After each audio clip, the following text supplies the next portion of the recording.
Well, I would like to echo the welcome and our pleasure to see you here tonight. This is the fourth in what has been a really exciting lecture series. And we are really privileged to have Dr. Kenneth Williford here tonight from JPL. And he's going to present on Mars 2020 and beyond. Will we find life on the red planet? Ken will describe strategies and the prospects of finding life on Mars. And after the talk, he'll join the other panelists in what promises to be a spirited discussion about colonization and issues of planetary protection and things that we all care a great deal about and we're very excited about. Ken is Deputy Project Scientist for the Mars 2020 Rover mission, and so what that means is he's second in charge on the science side. He has an equivalent on the engineering side, so we are really fortunate to have him here tonight. He is Director of the Astrobiogeochemistry Lab. That reflects how interdisciplinary this field is. At NASA's Jet Propulsion Laboratory in Pasadena. He is a biogeochemist by training who develops analytical techniques to search for chemical signs of life in past environments in some of the oldest rocks on Earth, much like our group is doing here, in part to understand how we can apply environments in some of the oldest rocks on Earth to understand what's going on other planets, and Mars in particular. We are really fortunate that Ken could find the time to do this tonight and share his decidedly insider's perspective on past, current, and planned efforts for the search for life, past and present, on Mars. So please join me in welcoming Ken Williford from JPL.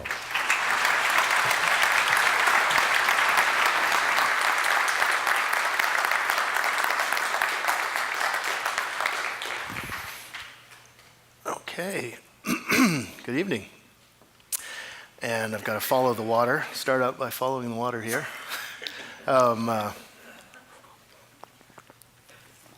So thanks very much, Tim, and Sarah, and all the organizers and other panel members. I'm so excited to be here tonight to talk to you about Mars. And I really love coming to UC Riverside.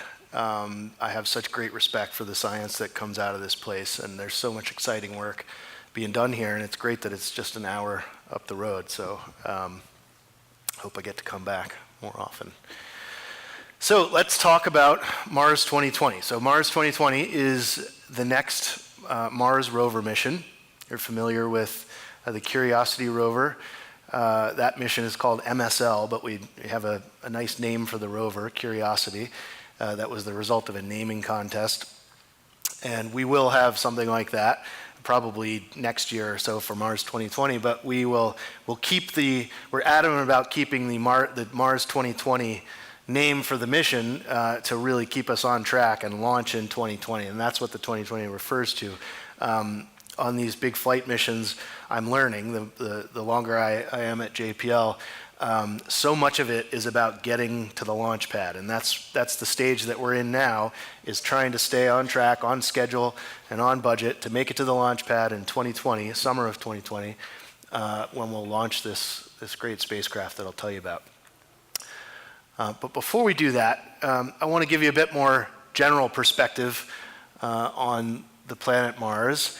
And I don't know about you, but I'm really an earth scientist by training. As Tim said, most of the science that I've done before coming to JPL, and a lot of the science that I do day to day at JPL when I'm not in meetings for Mars 2020, is looking for signs of life in ancient earth rocks. So when I think about Mars, it reminds me of old astronomy classes and so forth, and things like this. So I start thinking of statistics. We want to know, how big is Mars? How far away is it? So I thought we'd just start off tonight by, getting that out of the way, and also to give you a feeling, for those of you who don't know these facts and figures, for the comparisons between Mars and Earth. So it's about, Mars is about half the radius of Earth, so about half the size of Earth. If I was just thinking on the way up here for a good analogy, but maybe we're in California with citrus, so if Earth is a grapefruit, maybe Mars is an orange. Maybe half the size in that sense, but only 15% of the mass. And so about 38, so less than half of Earth's gravity. So it'd be easy to jump around and kind of bound around if you're standing on Mars. Not so much as it is on the moon, but you'd be lighter. The average distance from Earth to Mars, you know this changes as the orbits change, as we both go through our orbits, the two different planets. The average distance is 225 million kilometers, which is 140 million miles. So that's far. It's hard to get a good sense of what that distance is even like. But part of what that distance does is it means that it's only about every 2 years that we have a good opportunity to launch a spacecraft efficiently from Earth to Mars. If we do it in that intervening year, you can still do it, but it's going to take much longer because of the orbital configuration. So every 26 months, you have the opportunity to launch a spacecraft off of Earth and land on Mars, with the travel time being about 7-8 months or so. The orbital period, so that is what we call a year. How long does it take to get all the way through the orbit around the sun? It's about 687 days. That's roughly 2 Earth years. So a year on Mars takes about 2 Earth years. So the sidereal rotation, there's a fancy term, that basically means what is a day on Mars. So how long does Mars take to rotate around its axis? And that's, you can see, almost exactly the same as Earth, but not exactly the same. So if you've followed these Mars rover missions, you'll know that people who work on the missions in the early phase work on what's called Mars time. And we do that because the rover can really only operate during the day. At night, it's very, very cold. So we could spend the energy to heat up the rover and work at night, but it's not a really efficient way to work. So the way we like to work is to have the people back on Earth making the plan for what the rover is going to do during the day, ideally during the Martian night. While the rover is sleeping, we're working and formulating a plan, then we send it up to Mars, and then we go to sleep, and the rover does its thing during the Martian day. So if Earth and Mars were perfectly in sync or perfectly out of sync, that would be the ideal situation, but they're actually just out of phase. So once in a while, if we operate on Mars time, whereas we change our day length by, to 23 hours and 56 minutes, we can do that. All the scientists come to JPL and they work during the Martian night, they send up the plan, and then they sleep during the Martian day. But that then has you be out of phase in your workday with your family and your friends and your colleagues who aren't working on the mission. And so sometimes you're getting up to go to work in the middle of the night, and that it's not like shift workers here on Earth where that's always what you do. It changes through the time, and it turns out that's really difficult for the human mind to deal with and body for any longer than about 90 days.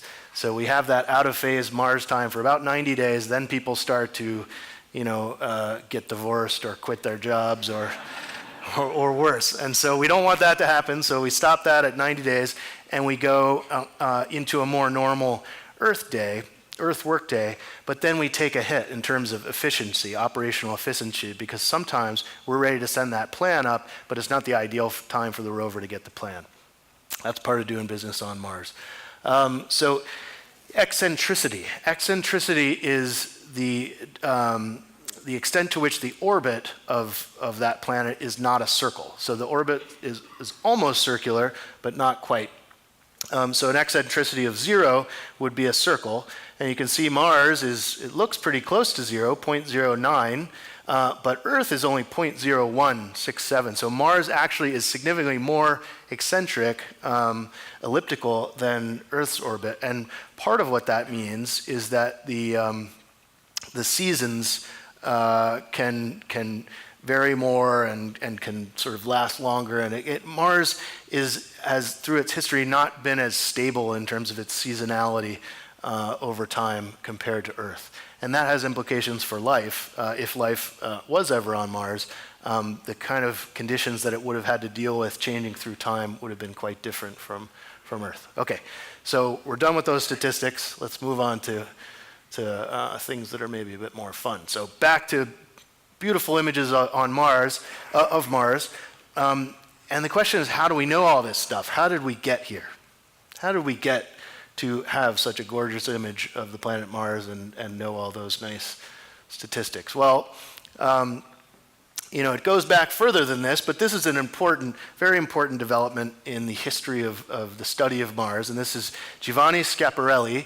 This is earliest map of the surface of Mars, pointing out some features that we still recognize today, the Hellas Basin. So Schiaparelli, Chryse, a lot of these features that were recognized very early back in 1877 we still are still part of Mars geography today. And then I found this passage out of Schiaparelli's book that came a little bit after that map in 1893, and just want to read that together to get a sense of what Schiaparelli was thinking when he thought about Mars. Rather than true channels in a form familiar to us, we must imagine depressions in the soil that are not very deep, extended in a straight direction for thousands of miles over a width of 100, 200 kilometers, and maybe more. I have already pointed out that, in the absence of rain on Mars, these channels are probably the main mechanism by which the water, and with it organic life, can spread on the dry surface of the planet. So that originally was in Italian, it's translated to English. But this is actually someone could have said something very similar to this at our recent landing site workshop. So Schiaparelli was pretty well developed in his thinking of surface processes on Mars, and that was back in 1893. So where did we go from there? Well, here is a New York Times headline. There is life on the planet Mars. So we had it figured out back in 1909. What are we doing spending all this money building rovers if we already know the answer? This is the famous Percival Lowell, who looked at some of those channels that Schiaparelli recognized and thought they're actually canals. So not only is there life, but there's intelligent life digging canals on the surface of Mars. Doing some of this work at Kitt Peak, still a really active observatory today. But this was a long time before we were able to send spacecraft to Mars. So fast forward now, 1965. This is the first image of another planet ever sent back from a spacecraft from deep space back to Earth. And this is Mars. And this is from Mariner mission. And when scientists took a look at this, it did not look like it was inhabited with a lot of intelligent organisms or any organisms at all. It looked like a pretty dead and lifeless place, but very exciting to get this image, but just a kind of a gray, dead-looking cratered surface. Now, fast forward 10 years, happens to be, this is the year I was born, 1975. This is about, I guess if this is 22 October, this is not quite 2 weeks before I was born. The first image ever sent back from the surface of another planet. And which NASA mission was this? Anyone know? Trick question. Not a NASA mission at all. This distinction belongs to the Soviet Union. This is the Venera 9 mission to, anyone know what planet? Venus. Very good. So an incredible technological achievement to do a soft landing on Venus. We know it's pretty hot there, and this spacecraft did not last long on the surface. 1 year later, who's this guy? Carl Sagan, right. Certainly one of my scientific heroes. It's been an inspiration to me for a long time. But he's standing by a big fancy spacecraft out in the Mojave Desert. Anyone know what that's called? What's this spacecraft called? How soon we forget. Viking, yeah. Viking Lander. Okay, so Viking had orbiters and landers, and this is an image beautiful image from Viking orbiter showing clouds above the Martian surface. Incredibly exciting. And some surface features down here. But beautiful new images of Mars came back in '76. And then the first image ever to come back from the surface of Mars, here we are, the Viking Lander, one of its feet there, looking at the regolith. The regolith is sort of the the soil. Some people call it soil, but it's basically the unconsolidated material sitting on the surface, and there's some rocks in the view. Now, Viking absolutely went to Mars with a key objective, you could say the key objective, to search for evidence of life. But the science of astrobiology, of life on other planets, was much less developed then than it is now. People were thinking about things a bit differently, but the goal of Viking was to look for evidence of extant life. That is, life that is living, organisms that are living right now, today, on the surface of Mars. I'll tell you later that 2020, similarly, is going to look for life on Mars, but in a very different way. We're going to look for ancient life, and it's very, very ancient life, probably 4 billion years old or so. Viking was going to look for extant life, and it had a scoop, and it reached out into the regolith, scooped up some of that regolith and put it into instruments that were inside the lander, and it made various measurements on the properties of the regolith. And most of the results from its life detection experiments were clearly negative results, no evidence of life. But there was an experiment, called the labeled release experiment, that produced some ambiguous results. I would say generally most scientists believe they were negative results, but there are a few folks out there who believe it may have been a positive result and that there was some evidence of life on Mars. I would say the consensus is that the Viking data do not show evidence of life on Mars. And partly because of that lack of compelling evidence for life on Mars, sorry, it's not going forward. There we go. Notice there's a 20-year gap between the last image and this image. Why is that? Why weren't we sending lots of spacecraft to the surface of Mars?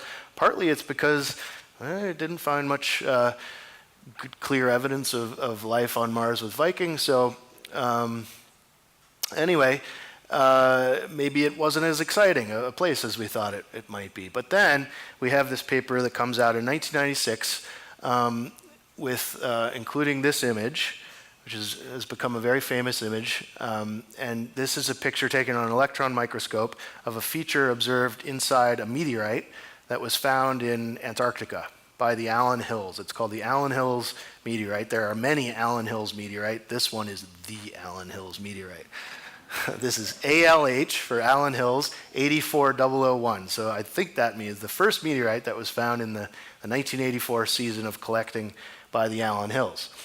And it turns out, from the chemistry of this meteorite, we know that it came from the surface of Mars. It was ejected from the surface of Mars, landed in Antarctica, and this thing was found in it. And there are lots of interesting things about this meteorite, but this made a big splash, this little wormy-looking thing in here. And this was interpreted as possible evidence, possible fossil evidence of life in a Martian meteorite.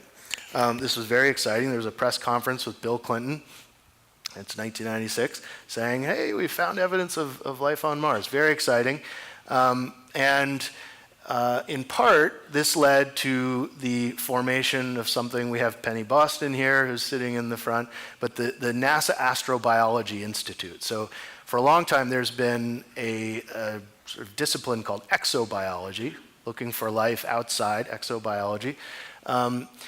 From around this time, we started using this term astrobiology in a kind of renaissance of this field that in part came from all the excitement about this. Again, I would say most scientists today thought more about this, made some more measurements on that meteorite, feel like probably not evidence of ancient life on Mars, but very exciting stuff, but the search is still on, okay? So the following year, there's a mission that goes to Mars to the surface called Pathfinder, and there's basically a technology demo of a new concept for Mars exploration on this lander that is stationary, lands on the surface. It will unfold, and a little rover will rove off, and it's this guy, and this one's called Sojourner. The rover was called Sojourner. It has these 6 wheels. solar panels on top, and it's roved up to this target called Yogi, and it's measuring its elemental chemistry with an instrument called APXS. So this little technology demo launched a whole new era of Mars surface exploration with rovers. 2004, we had a pair of rovers called the MER rovers, Mars Exploration Rovers, Spirit and Opportunity. Went to 2 different places on Mars. One of them got stuck in the sand at a place called Gale Crater near the Columbia Hills, which we'll talk about a little bit later. And then another one is still going strong today, all these many years later. It's gone over, certainly has gone more than a marathon. We had, I think it was last year, we had a marathon at JPL to celebrate the fact that this rover had gone 26 miles.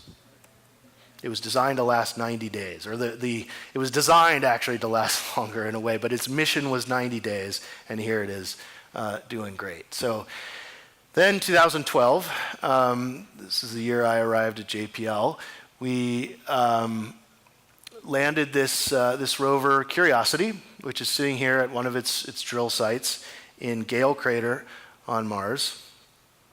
Our rover is going to look very, very similar to this, but you know, if you follow these things, you're familiar with the great achievements of MSL. MSL went to Gale Crater to evaluate whether or not a habitable environment was preserved in Gale Crater. So this is a big crater with a big mountain in the middle we call Mount Sharp.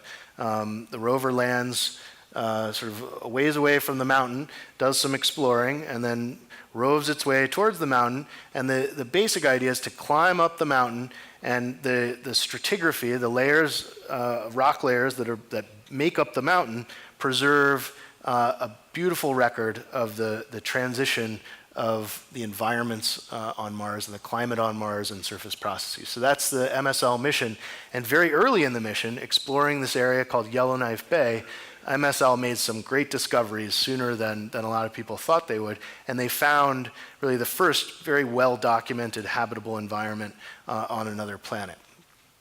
That had to do with the presence of water, and also water that was of a chemistry that is circumneutral, so it's close to the water that comes out of your tap. It was probably really salty water, so it wouldn't have tasted that great, but John Grotzinger famously said, you know, you could drink it. You could pick up a cup and drink that water. But it also had energy sources for life. And these are materials that have different redox states. So oxidation and reduction chemistry, it's what runs all of metabolism. Transforming one material into another material and harvesting the energy from that chemical process, that redox chemical process. So, along with evidence for water that had a good, neutral pH, had these redox couples, fuel for microbial metabolism, and evidence that there was a sustained lake sitting in the bottom of that crater. So, very exciting findings. Clearly, MSL demonstrated that the conditions were there in Gale Crater probably 3.5 billion years ago or longer to support microbial life. Maybe not animal life and large complex life, but life like bacteria and archaea. So that was made very clear by MSL. So this slide is pretty busy here, but there's a few things I want to point out to you on this. This is a NASA headquarters slide. That shows what's the state of the Mars exploration program. So that's the first thing I'll point out, that we even have such a thing as the Mars exploration program. So planetary science, in a sense, is divided into Mars and then all these other planets. And what this program, this kind of long strategic view of the importance of exploring Mars, has allowed us to put multiple spacecraft in orbit and on the surface of Mars together. So you see all these orbiters are satellites that are orbiting around Mars, taking pictures, taking spectral data, chemistry of the surface, and to do science of their own, but also to support the science of the rovers, this is what allows us to select landing sites for our rovers and our landers like InSight, these high-resolution images and so forth of the surface. And I'll just pop to the next slide quickly. Anybody recognize this place? Europa, exactly. So it can be argued, I was just arguing earlier today, Europa is the other great target. There are multiple targets for the search for life in the solar system. I'd say my two favorite are Mars and Europa. We are at an incredibly exciting time right now where we are about to do something. 2020 is the first step in a process that could become something called Mars sample return. So I'll tell you about our objectives later, but one of them is to collect samples from the surface and hopefully eventually bring them back to analyze them in labs on Earth. That's a huge goal that NASA has had for a very long time. Another enormous achievement that we could be on the threshold of is getting to the surface of Europa. And why is Europa so exciting? Water, yeah. It has a subsurface ocean. So it has this ice shell. We're not sure exactly how thick that is, but under that ice shell is a liquid water ocean. This is not just like little bits of water flowing through cracks a very long time ago. This is a huge amount of water, an ocean under the surface of that ice, and potentially things like hydrothermal vents down on the surface. So if you came to one of these past lectures, my friend and colleague Kevin Hand, who's a Europa scientist, came and I'm sure told you about, told you about the possibility of a Europa lander. And this would be an enormous achievement. So we're on track to send an orbiter to go around Europa, but getting down on the surface would be fantastic. It is in several ways much more difficult than getting onto the surface of Mars. And one of those reasons is that we don't have these things at Europa.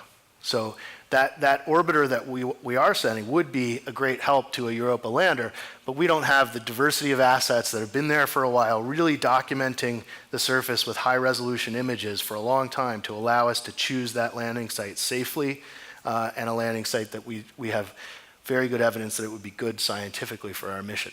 So that's one thing. The other thing is how the scientific search strategy has changed over the years. So started out by following the water here, you're all familiar with that. Find evidence of water, because water is the one thing, is one of the things that's common to all life on Earth. Requires water. Then we moved into something with MSL called Explore Habitability, something a bit more complex I already talked to you about with the redox couples and how long the water was stable. It's a bit more nuanced idea there. But it's still not really looking for evidence of life. It's looking for something we know all life needs, looking for a bunch of things that life needs.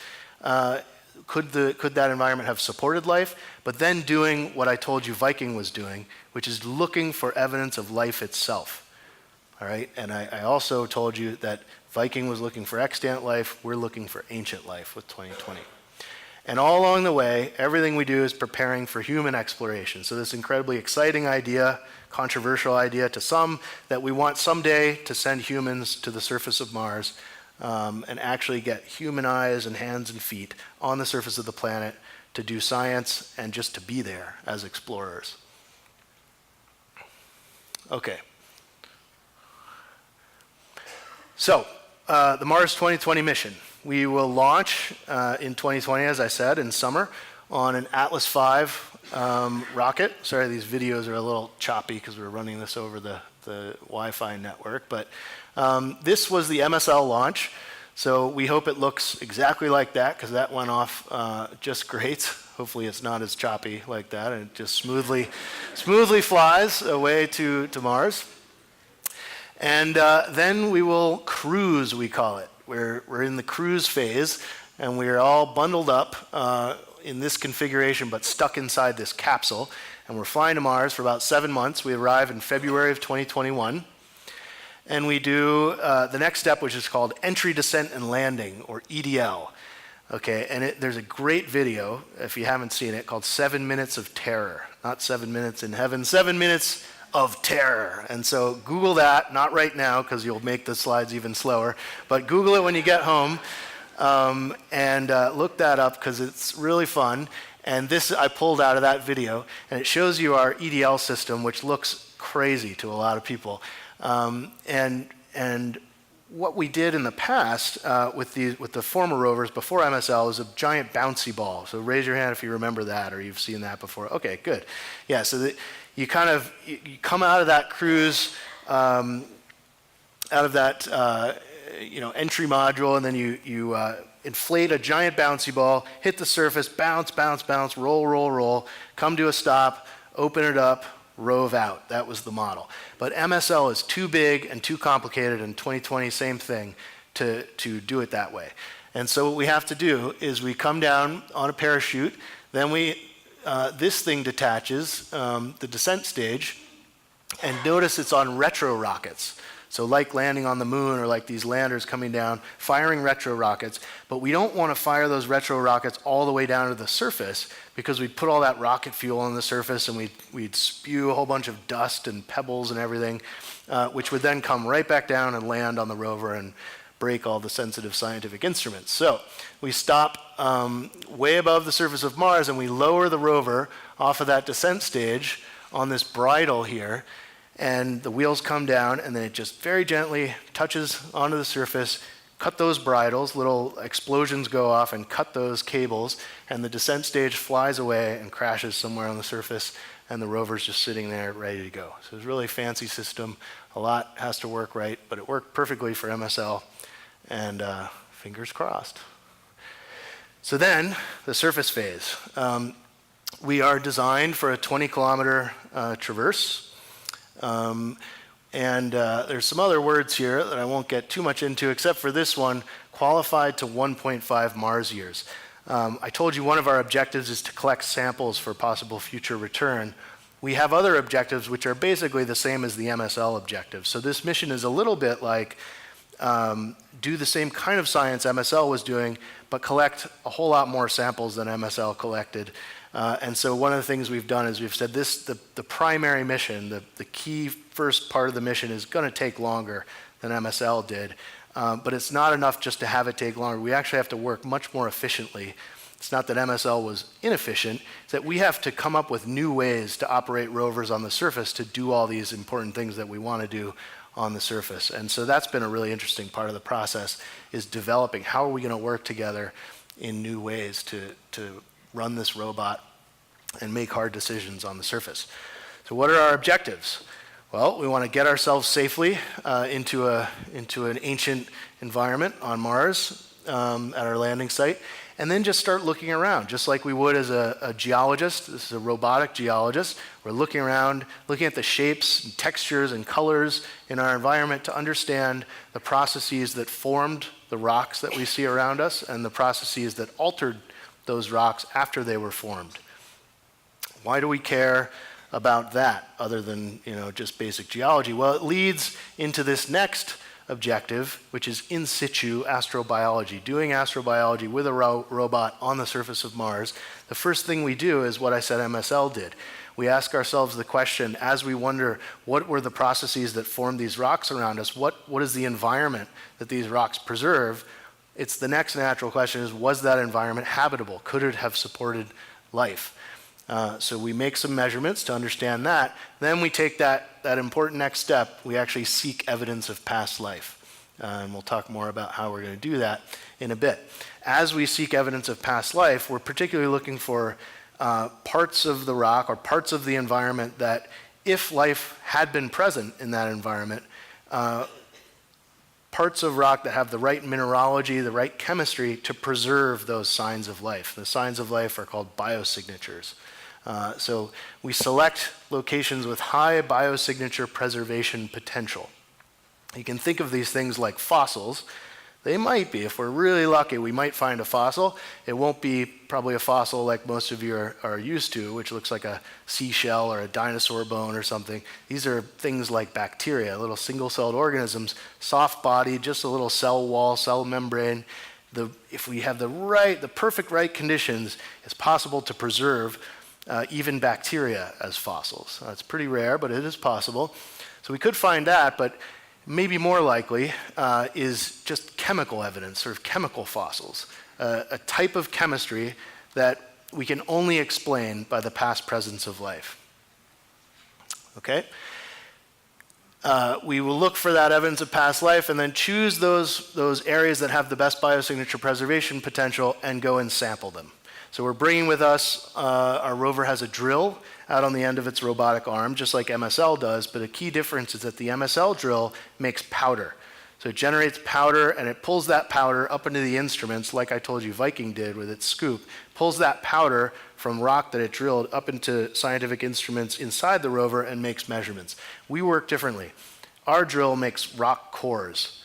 Any people in construction in the audience, have you ever used a hammer drill? Does anyone know what a hammer drill is? Yeah, okay. Also called roto hammers. This is the kind of drill you'd use if you want to drill into a big concrete wall or concrete floor or something. It has percussion, so it goes brrr, and it also drills like a normal drill. We have to use that kind of violent drilling mechanism because we can't use water. Normally on rock, if you want to on Earth, if you want to drill into rock, you use water to keep the drill cool.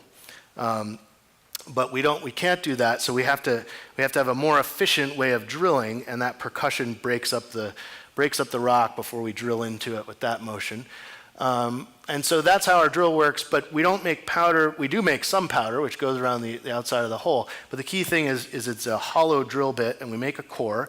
We bring that core back into the body of the rover, and we stick it in a titanium tube, and we hermetically seal it, keep it inside the rover, and eventually we'll place it out on the surface of Mars. And over the course of our mission, we'll generate somewhere between 20, 30, 40 of these filled tubes, these rock cores sitting in titanium tubes on the surface of Mars, and then the next mission sometime in the future could come and pick those up and eventually help get them back to Earth.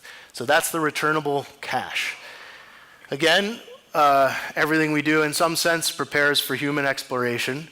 So we're doing some very specific things, making some very specific measurements to understand the conditions on the surface of Mars currently that would be important to understand for human safety and so forth. But in another sense, just knowing more about the surface of Mars makes us better prepared to send humans there. All right, so the thing I spend most of my time on now when I work on Mars 2020 is landing sites. So we are just at the stage in the process where we have gone, it's kind of like the NCAA tournament that's going on right now. We went from 8, and I'm actually not a huge basketball guy. What is it called at 8? I know it's the Final Four. The Sweet 16, Elite 8. So we just went through the Elite 8 process, and often you go from 8 to 4. We went from 8 to 3. Okay, so we have out of an initial like 40 sites. So this was a few years ago, we had all these scientists come together, and anyone who wanted could propose a site on Mars that they think is the best site for landing Mars 2020 scientifically. We had a whole bunch of those presentations. Then at the next workshop, we narrowed it down, all those many sites, to the top 8. And we studied those in as much detail as we could over about a year and a half. And then just a couple months ago, we all got together again, and we whittled those 8 down to 3. And here's what we have left.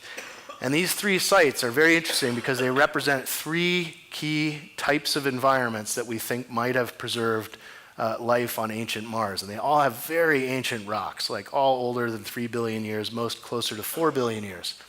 The first one is called Gale Crater. And this is in some ways similar to the Gale landing site where the Curiosity rover is today, in that we think there was an ancient lake there. And the reason why we think there was an ancient lake in that crater is we see this delta.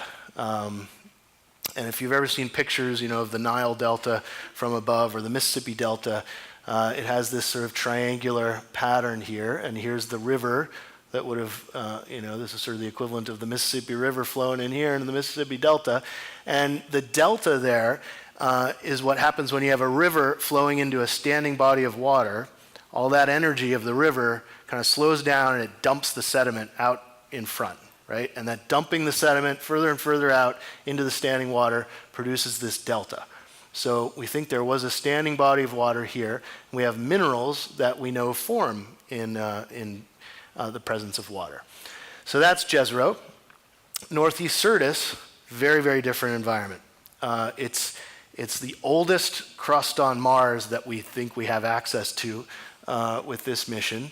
It's in a place called the Isidis region, which is named after an Isidis impact structure. This is a giant crater, which comes from the time very early in the formation of the solar system when there were still really big things floating around and through the solar system that could impact a planet and cause a giant crater that would cause us enormous problems if something like that happened today on Earth. But this enormous crater, and out on the edge of that crater is this northeast Syrtis area, and so it exposes, there's no good evidence for a lake there, maybe some evidence for rivers, but that's not really the main attraction. The main attraction is that there is very ancient crustal rock there that might have been disturbed by that impact. The impact threw up other big pieces of rock that was even more ancient than the rocks at northeast Syrtis and dumped them together in a big jumble, so you can sample a whole lot of diversity of that crust that was there before the impact, all put together next to each other. And then flat-lying rocks in these mesas like this, with a really nice stratigraphy, one layer on top of the next layer, on top of the next, but we don't know if they're sedimentary layers or igneous layers. They have a mineralogy that looks like igneous rocks, rocks that form in the crust of the Earth.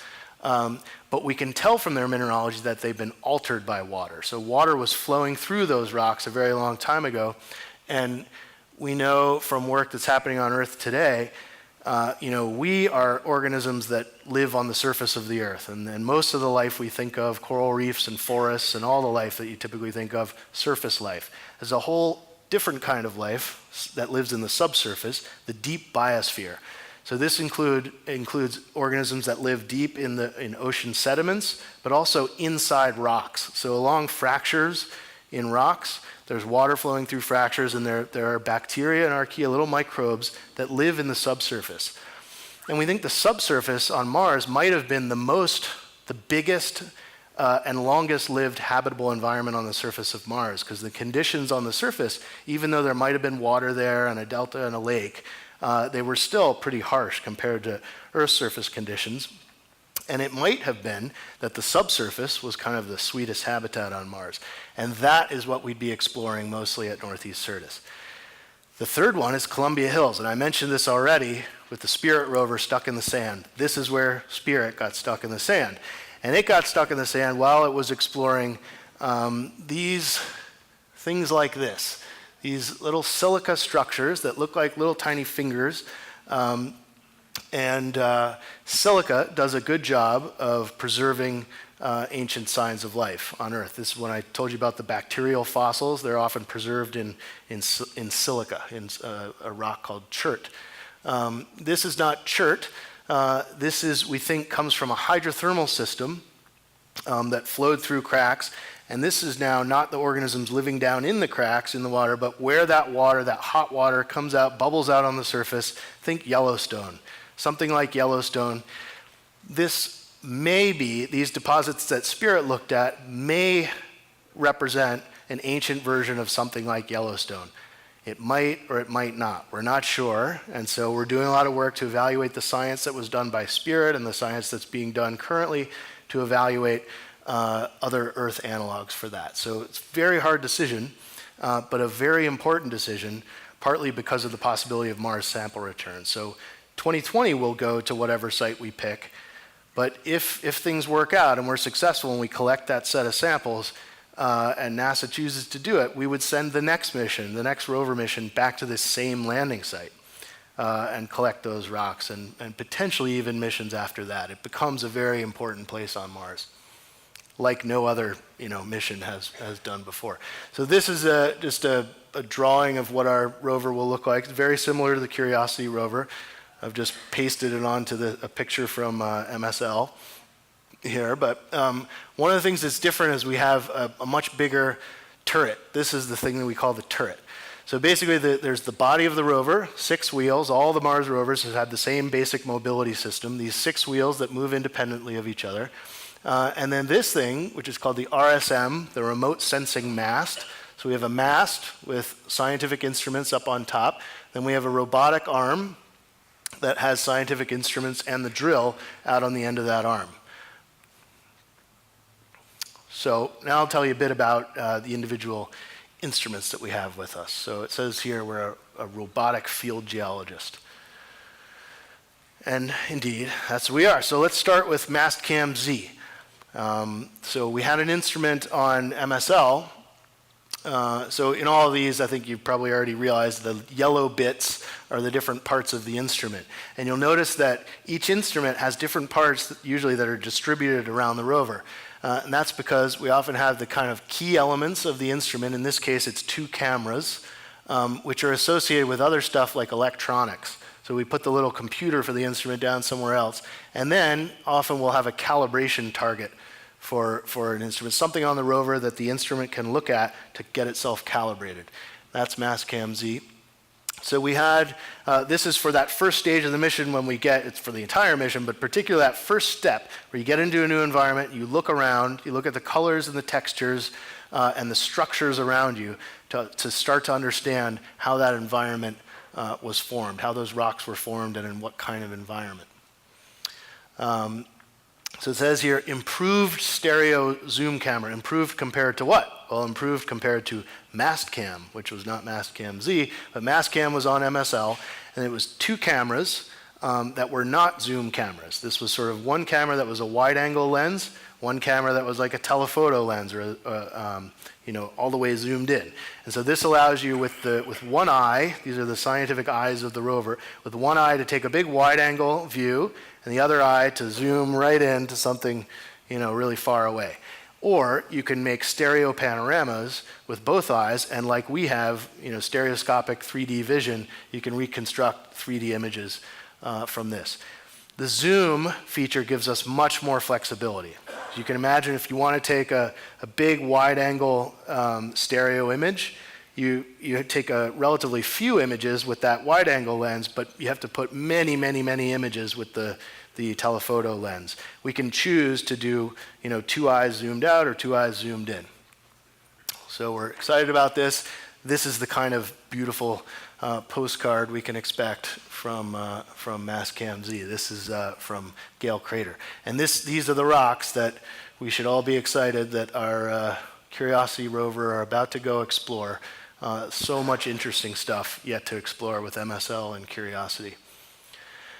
Here's another fantastic thing that Mastcam can do. This is from MSL. This is an observation of Phobos, which is a little moon of Mars transiting the sun there. So that's the moon of Mars transiting the sun, a video of the moon flying over. I mean, it's really just fantastic.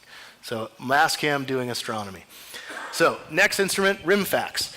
This is a ground-penetrating radar, totally new type of technology for the surface of Mars, and it works very well with Mastcam, because as Mastcam Z is looking around and seeing structures that are on the surface, RIMFAX allows us to look into the subsurface. How do those features extend into the subsurface?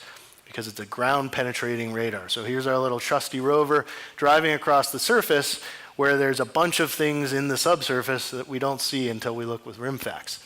And here's sort of how that works. Drive a little bit, here's the rover up here, and you generate these things called Radargrams.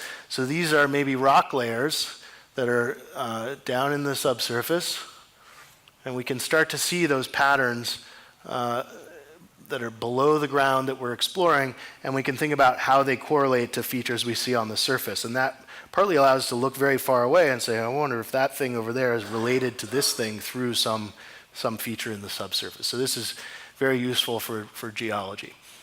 SuperCam is an evolution of an instrument from MSL as well.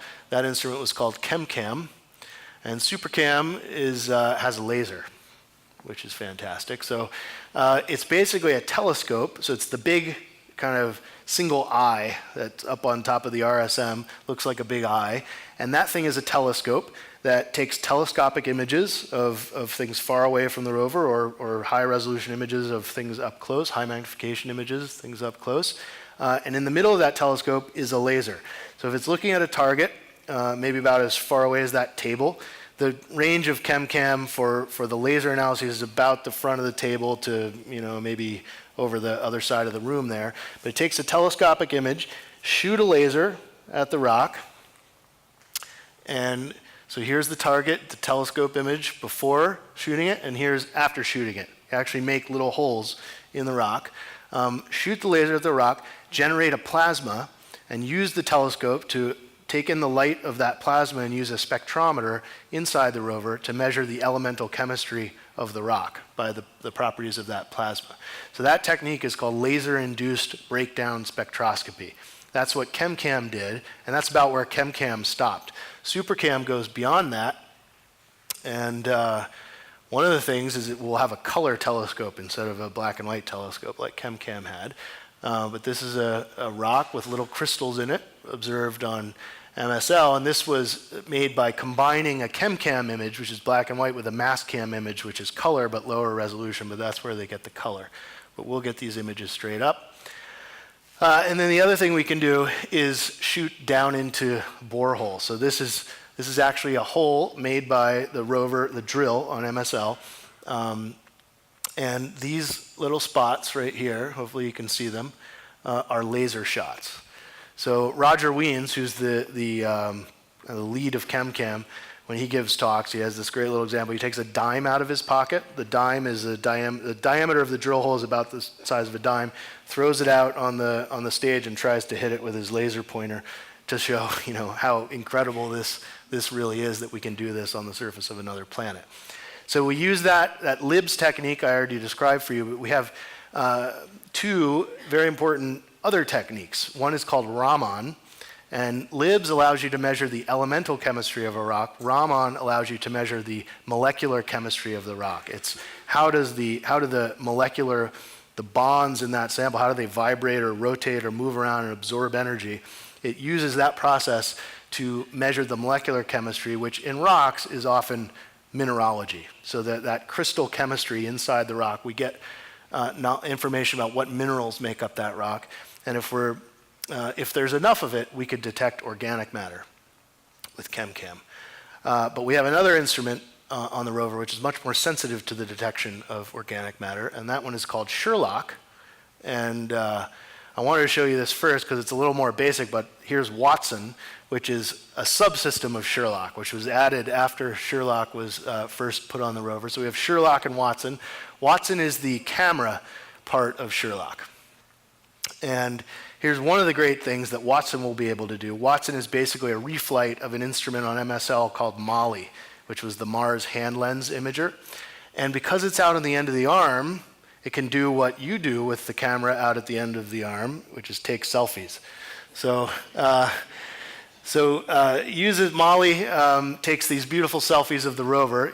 Otherwise, how would we get a picture of our rover without another rover there? But notice you never see MALI in the selfies because it can't take a picture of itself. Anyway, so Watson is basically a reflight of the MALI camera as part of the Sherlock instrument. It also is really our best close-up imager. It's like a macro lens.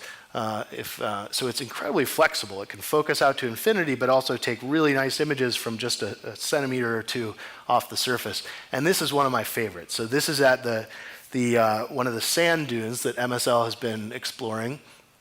And this is sand. This is Martian sand. Here's a 1 millimeter scale bar. And so we'll just zoom in to this area here. And look at that gorgeous image. These are individual sand grains. So some of them are translucent, this little guy. Some of them are dark, all different colors. So some of them are little tiny rocks, sand-sized rocks we can tell are made of multiple minerals. Some of them are one mineral, like this. Really incredible instrument.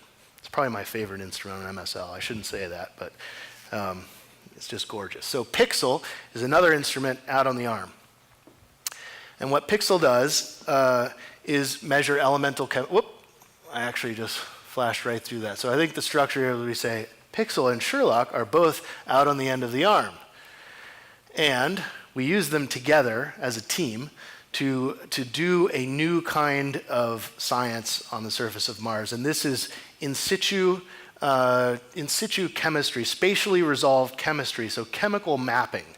Okay, so remember the image of Pathfinder that I showed you, roving up to the Yogi target, poking its nose up against Yogi and measuring the chemistry of that rock.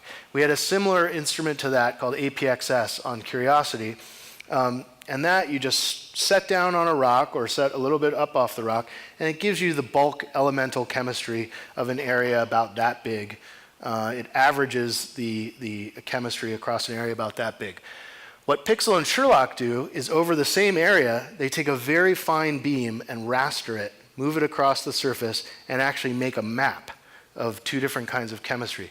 One is the X-ray chemistry with Pixel, which gives you the elemental chemistry, and one is Raman, like I already described, all those vibrational modes of molecules, which gives you mineralogy or organic chemistry. And so this was a very exciting result, little new piece of science coming out of the mission during development. And this was made by the Pixel and Sherlock laboratory model. So as you build towards the flight model, we call it, the actual instrument that will be installed on the rover, you build a few models to practice and work out the kinks before that. So these are from those earlier models, and they are being deployed on this rock here, which you can see has layers in it, little millimeter, sub-millimeter scale layers, light and dark layers. And this, I've told you here, is a 3.4 billion year old fossil microbial mat. So this would have been a sort of pond scummy looking thing 3.5 billion years ago. You find rocks like this in Western Australia. It's a very special place that preserves rocks that are this old and have very good evidence of life in them. But that's what these layers are. It's just a little pond scum building up day after day after day with either forming minerals, the bacteria are forming minerals themselves, or mineral grains that are floating in the water get trapped in that goo that's in the microbial mat. Both of those processes might be happening and over time forming up this thing called a stromatolite. A stromatolite is just this layered rock that might be formed by microbes. And when you map across these layers, you find that chemistry like this. The blue and red here, the purplish stuff, is calcium with variable amounts of iron. So this original mineralogy of this stuff was calcium carbonate, like a seashell, mixture of calcium magnesium carbonate, probably. And then the green stuff is silica, and that's quartz. And so after this thing was formed, water with silica dissolved in it flowed through this fossil mat and turned a lot of it, most of it that you find in the area where this rock comes from, turned all that calcium carbonate into quartz later. This is a particularly well-preserved one that preserves the original calcium carbonate. Anyway, so that's interesting. Then we go over here with Sherlock and map the same area, and we find evidence that backs up that story that we've inferred from Pixel. We find, yes, indeed, the blue here is carbonate. Now we're getting the mineral, not just reconstructing the mineral from the presence of calcium, but we're actually getting data directly from the mineral. And then red is silicate, it's really quartz. And maybe most exciting is the green stuff in here, and this is organic carbon, and it lines up with the dark layers that we see in here. And this is organic matter at very, very low concentrations, but because we can map with this tiny beam across the surface, we can see little tiny traces of organic matter left behind by these little microbes that lived 3.5 billion years ago. This is a very similar age to the rocks we'll be looking at on Mars. So this is the kind of thing, this would be the sort of holy grail for us to find with Mars 2020. We would want to take a core of that and bring it home. Whoop. And so the last point there with Sherlock and Pixel, the key sort of driving exploration paradigm is we look for all of these elements are elements that we know are important to biology.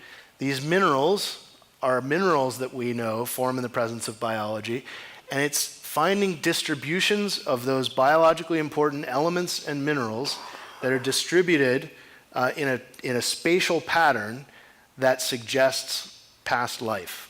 Okay, that's wrinkly layers is a kind of shape that microbial life forms. So when you find biologically important elements and biologically important minerals distributed in wrinkly layers, that's a very, very exciting potential biosignature. We would almost certainly, before we could very confidently call this truly proof of ancient life on Mars, we would have to have that sample back in Earth-based laboratories to use our most powerful instruments on Earth and really get the kind of scientific consensus that we need for that sort of incredible claim. So a couple other instruments on how are we doing on time? 5 to 10, yeah, great. Okay, so Two more to go. One is META. META is a weather station. It comes to us from Spain, a contributed instrument. Forgot to tell you that the RIMFAX instrument, that ground penetrating radar, is contributed by Norway. So a very international mission. We've got, and SuperCam also is partly contributed. The part up on the RSM comes from France. So we've got France, Norway, and Spain. META, our weather station, comes from Spain, and Spain has a long history of providing weather stations to NASA missions. They've found a scientific niche there. But META will measure the wind speed and wind direction, temperature of the atmosphere, temperature of the surface, also the radiation coming down on the surface, and the dust that's distributed in the atmosphere. All very interesting scientifically to people who are most interested in what's the weather like on Mars today, what's the climate of Mars. You can feed the data from META into climate models to understand how climate is changing on Mars, but also, clearly, very important to future human exploration. We obviously want to know what's the weather going to be like when we get there. Should we bring our raincoat? Probably not. MOXIE. So MOXIE is the last instrument to tell you about, and this one is totally about humans. Okay, MOXIE comes to us. It's a partnership between MIT and JPL. MOXIE's job is to take carbon dioxide.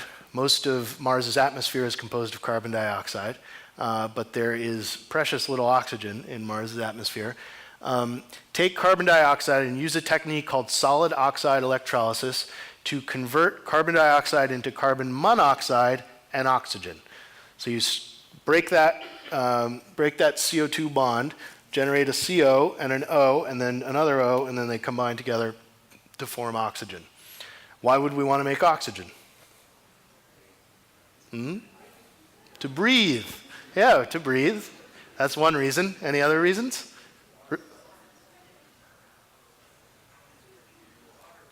Water. We could make oxygen from water. No, for rocket fuel. Why in the world would we want to make rocket fuel on the surface of Mars? To get back off the surface of Mars. So the idea here is we would combine hydrogen with oxygen to make rocket fuel. So here's a possible future, is you take little MOXIE as a technology demonstration that we can do that process on the surface of Mars, and you scale it up and make a much bigger version of MOXIE, which this astronaut here is dialing in the conditions. I guess this is a solar panel. And then they'll put the fuel in the rocket here and launch back off the surface. So I told you we're done with the instruments.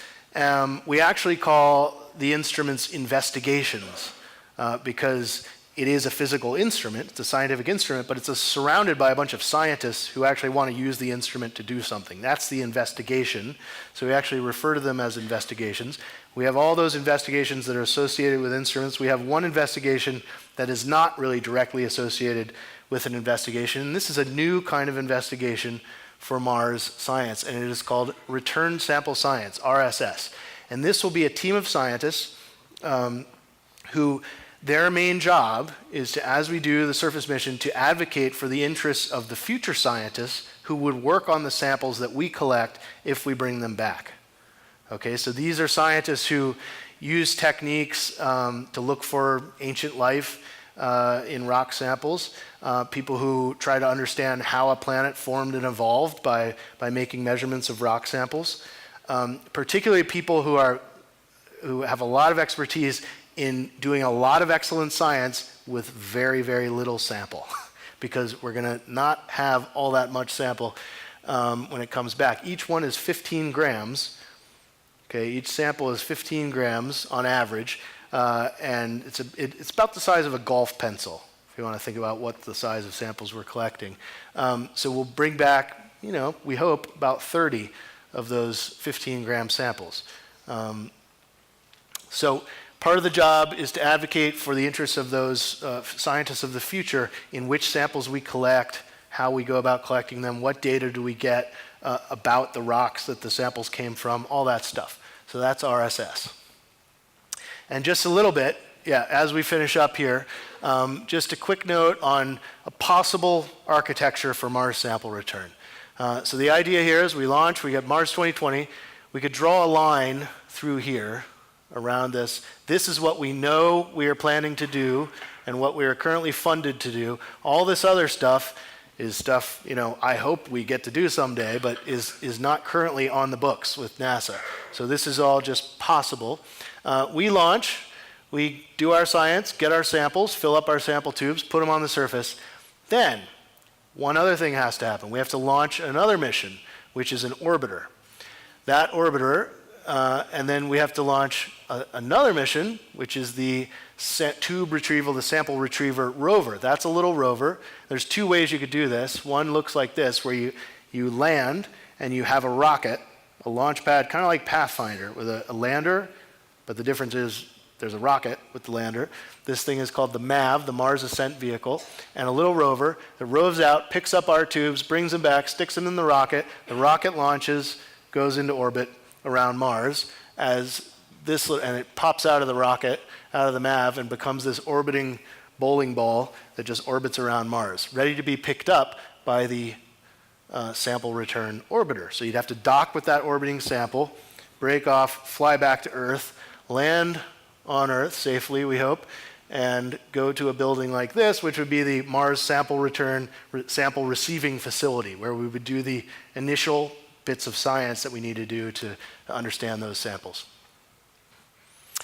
Why would we do this? Why would we spend all the time and money and energy to return these samples? And this is the last thing I have to talk to you about. Anyone recognize this image besides you and you? Okay, this made a big splash a couple weeks ago.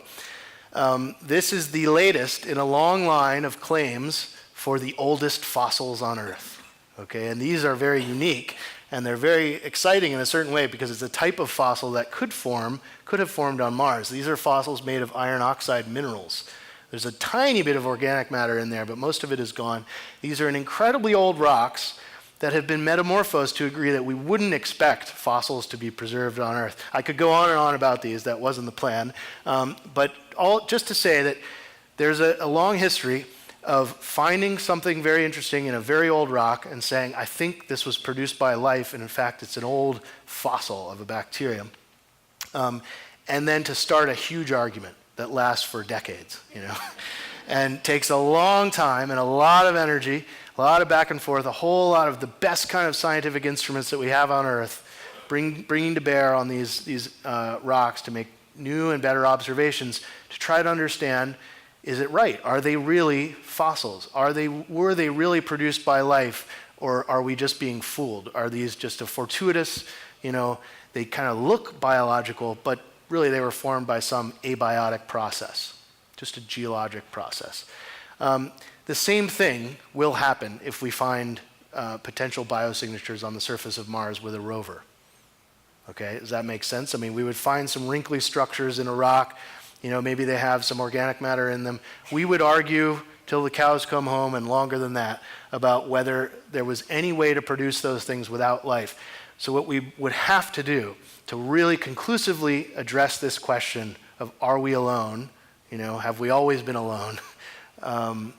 We really need to get samples back from Mars to make those diverse kinds of analyses, and to really get the kind of scientific consensus we would need to bring that question to a close. So that brings the talk to a close with another beautiful mass-cam observation of a Martian sunset that just goes on and on forever. And it's beautiful for a while, but then it becomes annoying, so I'll switch to this slide. So get in touch with us. There's I guess a hashtag you can use after this talk if you want. I don't know if this thing's active anymore, but lots of questions, lots of answers at the website, and now we have time for questions. Yeah.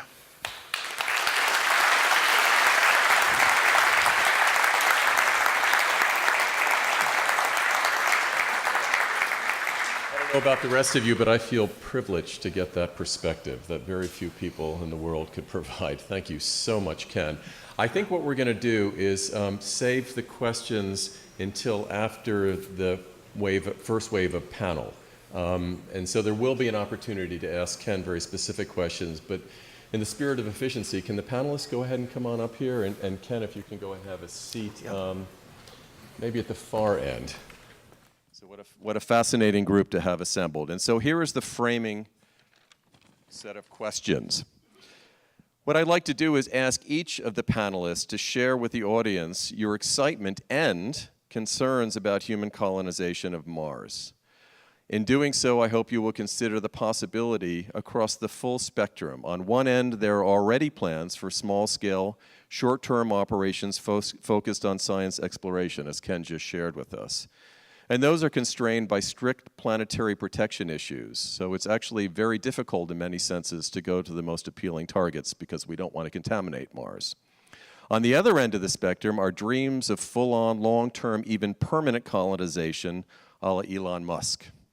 Musk's involvement brings up the issue of the range of potential cooperation and conflicts that come up when we consider colonization by space agencies versus the private sector. And of course, the conversation extends all the way to the extreme possibility of dramatic transformations of the planetary surface and the atmosphere of Mars, what we call terraforming. So there is a conundrum where many different considerations are being juxtaposed as we think about what we can and should be doing on Mars and potentially beyond. And so what I'd like to do is go ahead and start with you, Chris, if that's okay, and let you wax philosophically. Maybe also theological and scientific, because I've got obviously the background of both of that. I suppose, got into this. One, thank you, Ken. That's exciting just to see both the past exploration and what's being planned in the future. These incredible tools that we have to explore Mars, even to explore our solar system, to explore beyond, and that's really the excitement. I suppose years ago I was asked to give a talk that combined my theology with my science, and it had the title of "Would you baptize an extraterrestrial?" Yep, that question has now been going around, and of course you know the stock answer, I hope. It is yes, if they ask. Thank you. But what this, exploration and prospective colonization reminds me of is something that is both common in the history of California here and of where I'm based now in southern Arizona. And that's the history of missionizing. So priests and brothers came to this area to tell people about Christianity. There's something there in common with colonization. In this part of California part of the world, it was the Franciscans. Rather, a bit earlier, it was the Jesuits, and I'm a Jesuit in southern Arizona, northern Mexico. And in both the things, you can see both the good and the bad, the right, the wrong, the, as it were, disadvantages, problems of missionizing and colonization are spelt out by Tom Sheridan, who's at the University of Arizona, in his book, Landscapes of Fraud. Pretty grim title that you can imagine where he goes. But one person he mentions in there is Father Eusebio Kino, a Jesuit missioner and explorer, the first into that part, bringing the faith, the Christian faith into that part of the world. Padre Kino, as well as being a Jesuit priest as I am, was also a scientist and a farmer. He knew agriculture. So what he could bring, a great gift that he brought the Pimaria Indians of that time was winter wheat.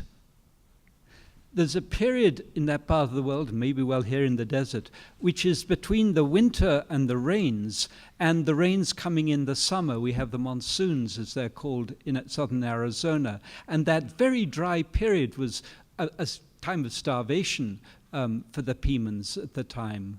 Kino taught them to grow wheat in the winter that they could then store as grain, and so have it, for feeding in that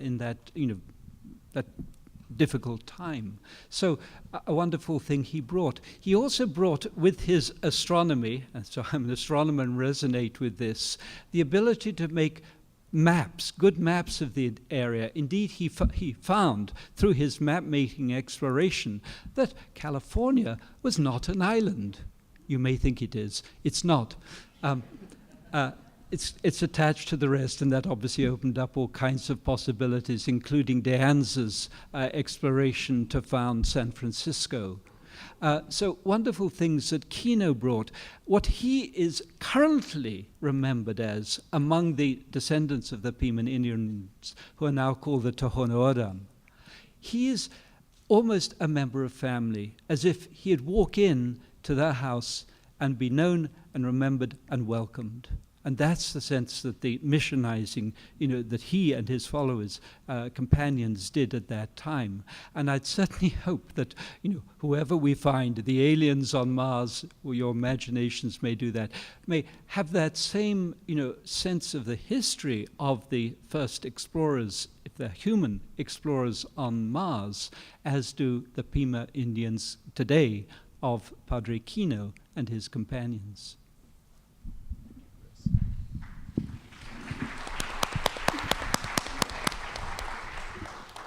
So I have lived a split life for my entire professional career, because on one hand, I began my career thinking about being what we now call an astrobiologist, but in those days we called it an exobiologist.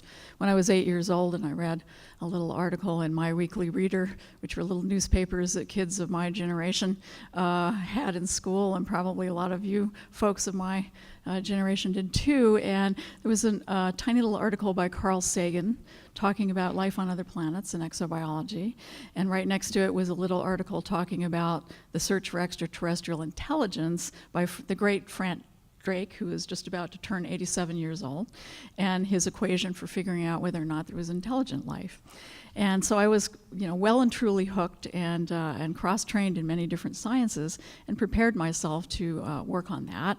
And in the course of a lot of my work, I've worked in some of the most extreme environments on this planet, particularly in exotic caves and mines with extraordinary circumstances. So that half of my brain is very, very devoted to the search for indigenous life, microbial life probably, on Mars, but also on these icy moons that we now are casting our eyes upon with these liquid interiors, I think of them as planet-sized petri plates that may have all sorts of fascinating life inside.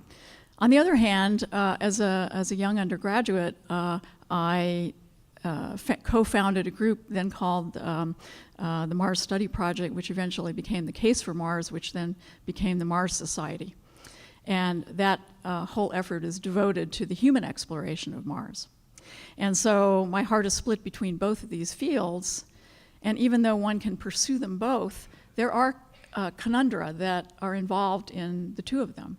One is our profound need to protect the veracity, the truth of the science, that when we go look for other life on a planet like Mars, that we're sure that if we find it, that we're not just finding transplanted contamination from Earth. And then on the other hand, there's the ethical dimension, which is less of concern to NASA than the science veracity, but concerns me very greatly as someone who construes themselves as an ecologist and a conservationist, and someone concerned about the preservation of life in all of its manifestations. And that is, what are the rights of a microbial biosphere on another planet when we don't have a history of valuing them here, either in philosophy, theology, or law? This is a difficult conundrum that we have to face. And then on the other hand, I'm an explorer. I go to places that are very difficult, and I love that part of our human spirit is the exploration. And I do actually think that our destiny lay on other planets. I think that our destiny lay in becoming a multi-planet species, a solar system wide-going species. And so I spent a lot of my own personal efforts trying to figure out how we do both of those things without violating the ethics or the need for clarity in our science. So that's something that I wrestle with on a daily basis.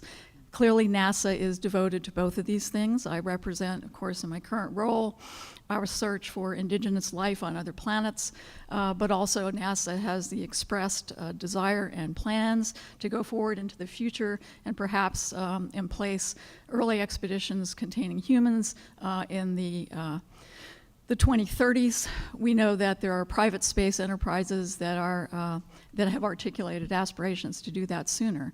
So this is no longer the distant future for this. This is the relatively near-term future, and now is the time for us really to begin to seriously work on how we reconcile these two things, how my inheritors, how the legacy of the work that I and our current generations of scientists and engineers are doing will go forward to allow us to have humans actually on Mars to do the astrobiology in person.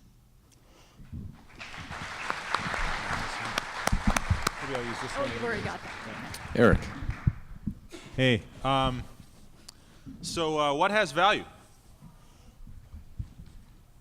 I'm a philosopher, so let's just get right to the heart of it, right? Solar system's got some awesome stuff in it. It's got the Great Red Spot on Jupiter. We've got Olympus on Mars. Might have microbial life. That's pretty awesome. How much value do those things have? And if they do have value, what kind of value do they have? Are they intrinsically valuable in their own right? Or are they valuable instrumentally as means for our ends? So here's one extreme view. Don't mess with any of these things at all. Don't touch them. Even leaving boot tracks or rover tracks on the surface of Mars, you're already spoiling the place. Hands off. Right? Even maybe at substantial human cost. Right? So that's one possible view you could have. Here's another extreme view. The solar system is our oyster. Let's go pay Mars. Who cares if it has microbes? I mean, you use hand sanitizer. Microbes don't have rights. What are we calling muskrat? Muskrat, you go on vacation. So probably most of us are between these two extremes somewhere, and I'd be interested to hear what the other panelists think about that.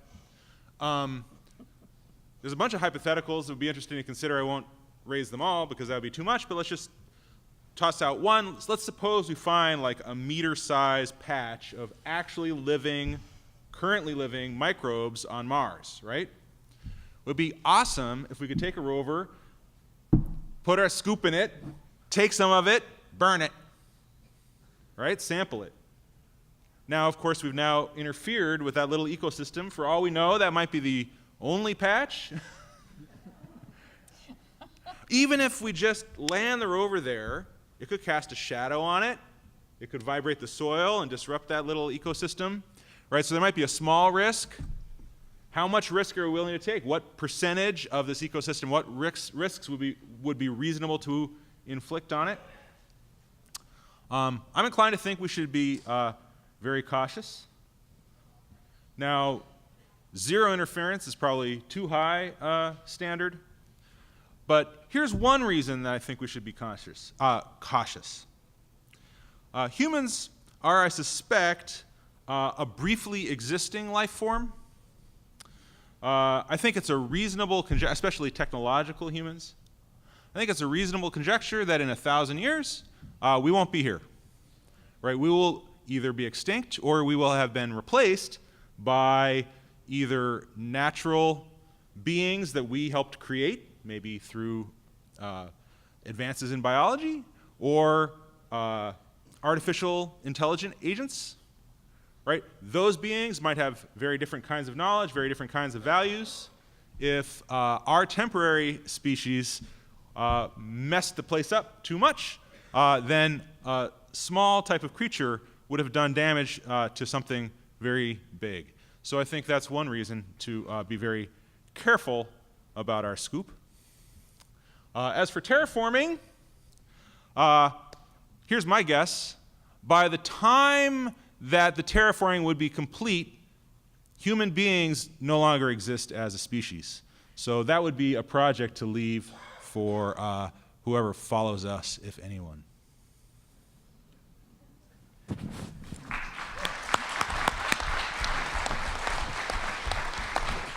Ken, maybe a more optimistic message?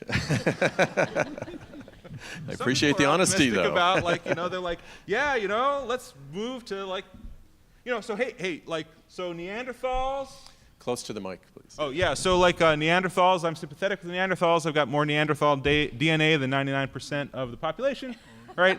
Like, Neanderthals should have cheered on, like, Homo sapiens are the next thing, right? So, like, it's not necessarily pessimistic to think that we would be replaced. I mean, maybe it is. It depends, but I wouldn't assume that.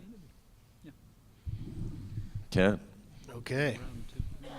Well, first I'll say I have a different view of the future of humans. I think I started as a scientist by working on mass extinctions, and so I've thought a lot about how hard would it be for humans to go extinct. You know, I've studied the big five mass extinctions in the history of animals, and I think it would be actually very, very difficult for humans to go extinct. There are ways, you know, that it could happen, but we are so clever and we are so adaptive but you know, it's one of my favorite questions to ask people at cocktail parties, and maybe that's why I don't get invited to many cocktail parties. But in terms of the actual question, and the question is how long do you think humans will be around for? 1,000 years, 10,000 years, 1,000,000 years, so forth. Anyway, so when I was thinking about this question, as the other folks were talking, I was thinking, well, first of all, I absolutely think we should have humans on other planets. We should send humans to other planets, and I'm all for colonizing Mars eventually. I think the value of having human consciousness, self-referential consciousness, as far as we know, we are the only life forms to have this type of consciousness. That is this, however we describe it. Eric would do much better at describing it than I would, but you know what I'm talking about. To have that on the surface of another planet, to be there and to experience that for all of the rest of humanity. I mean, I think that it is so powerful, and I hope we do it. But I hope we do it. Here's one way I hope we don't do it. And this is from the viewpoint that we've all heard people express. We're screwing up this planet. Once, at some point we're going to have to find the next planet to get to, because we're really messing things up here. That is a view that I just can't abide, and so this is it for it. This is our home. And one of the smartest friends that I have, who led the NASA mission, scientifically led the mission to return samples from a comet, Don Brownlee, he once told me, humans will never leave the solar system. Never say never. I won't go that far, but it is highly likely that human beings will never get to another star system. The technological challenge is so difficult.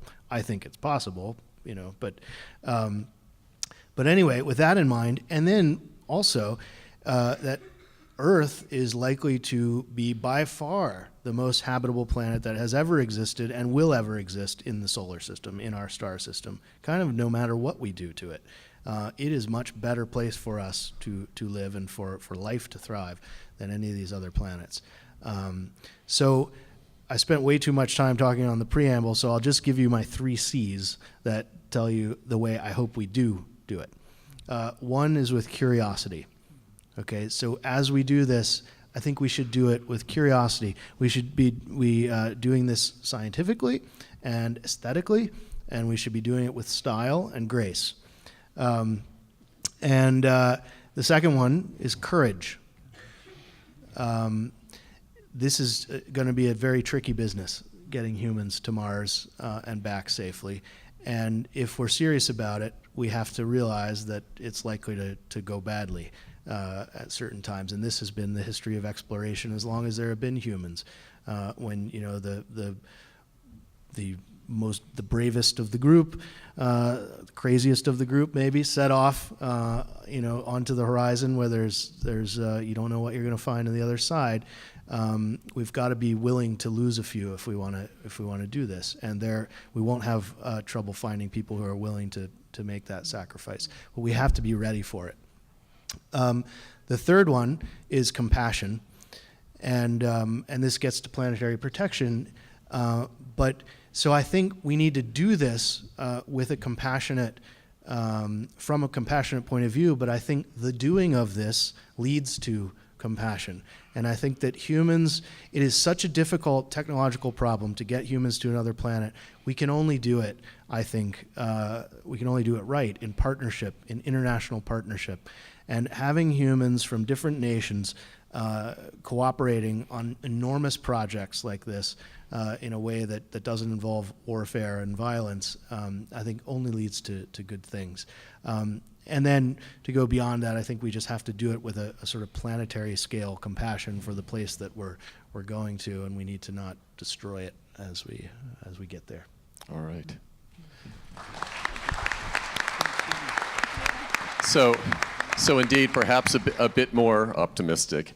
What I'd like to do now is have people come up to the two microphones on either side of the room and ask questions to Ken specifically about his talk, but also let's expand on some of the points that have already been made.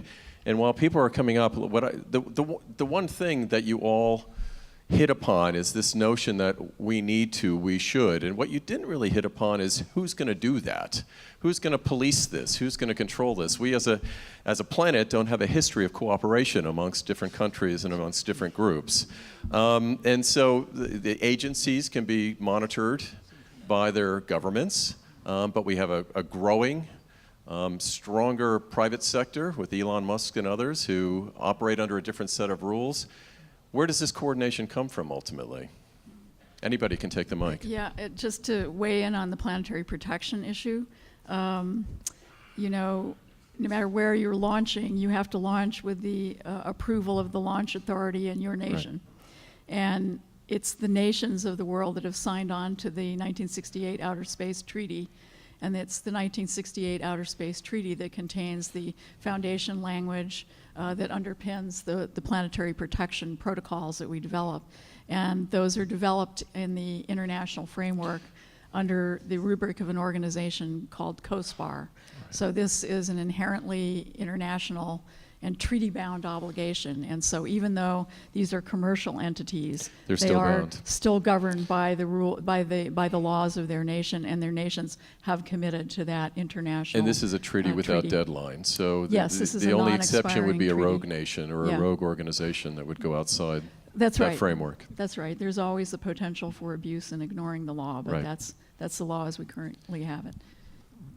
Eric, do you want to weigh in quickly? Yeah. It seems to me like there are kind of two broad models for this kind of thing, and the current model seems to me, but please correct me if I'm wrong, kind of more regulatory, where you have, here are the standards, the regulations set out, and one of the things that I've seen I think work okay in psychology is a review board model, where you don't necessarily have a tight pre-existing set of regulations. What you have is a panel of experts who can weigh costs and benefits.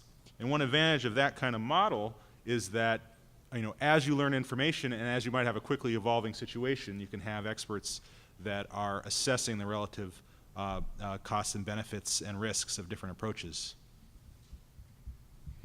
Okay, thank you. I think let's take the opportunity to go to questions, and we'll go ahead and start over here. So I was just wondering, what are the specific challenges that we have to overcome to send people to Mars safely? Do you want me to take first crack? Sure. So the question is, concerns what are the specific challenges that we have to overcome? There are quite a number of them, and a lot of them have to do with not so much the rocketry and so forth, but actually the human life support in a radically different environment. So, a great deal of research has been devoted to certain aspects of human life and survival. Particularly, we have a long history with experience in microgravity and orbit around Earth, but we don't really know how that translates to a fractional gravitational field. We don't know whether it's linear. We don't know whether 1/3 gravity is as good as 1 gravity, or is it more similar in terms of human physiology to microgravity. So even very fundamental questions like that we don't have the experimental experience to really answer those questions yet. There is also the long-term human habitation of a place. So if we're talking about not a grab and go kind of mission, but really a significant long-term human tenure on the surface of Mars, then we're going to have to provide fairly sophisticated life support apparati, and those are going to have a large component of biologically based provision of food and maintenance of an interior environment, the breathing gases and so forth. There's a certain amount of a brute force engineering that can be done, but when you're dealing with humans and our complex microflora inside and outside of us that really make each one of us an ecosystem, we are only just at the dawning of our understanding of each one of us as an ecosystem and how we manage that. And we don't know how ourselves as ecosystems are going to adapt to a very alien environment over significant periods of time. So we really have much work to do in terms of that human life support set of issues. So I have to follow that, though, with the idea that, in principle, we might be doing this all within the next 20 years. So how do we accelerate the acquisition of knowledge required to deal with these myriad unknowns? Money. Yeah, right. Right. It's always that. Let's take the next question. Okay, hi. I have this question for Miss Boston, actually. Besides Mars, based off the studies you've done in your career, where else do you think there could be possible life forms? Well, currently people are really focusing on the icy moons, and the icy moons with liquid interiors. And the one that's been on in our sights for a long time is Europa, because that was really the first icy moon where we had good confirmation that it appeared to have a significant liquid interior. The wonderful Cassini mission that has been for so long now, almost a decade, looking at the planet Saturn and all of its moons, discovered the amazing activity of the tiny moon Enceladus, and the fact that it clearly has a liquid interior at some level because it's busy spewing it out at us. And so that's another object of great interest. There's also interest in Titan. So Titan is this very enormous moon with a very dense atmosphere. It's very, very cold. So if there were life forms there, they would have to be, quite different from what we're used to on this planet, because liquid water cannot exist there because of the temperatures. It has to be in the solid state. But it leads one to speculate that at least it's a laboratory of prebiotic chemistry. Whether or not that led to any kind of life form that we could recognize, we have no idea. But I think that's a very important astrobiological object. So we have quite a few in our dance card here in the solar system. Let me ask Ken to comment on that as well. At JPL, he's surrounded by the different camps. And when it comes to money and it comes to space and resources in general, people have their preferences. And so you're very close to Mars, but what's your second favorite? Yeah. So I am so incredibly excited that I think we are we are in, or we are at the leading edge of potentially a golden age of space exploration. It is amazing what we are right on the verge of.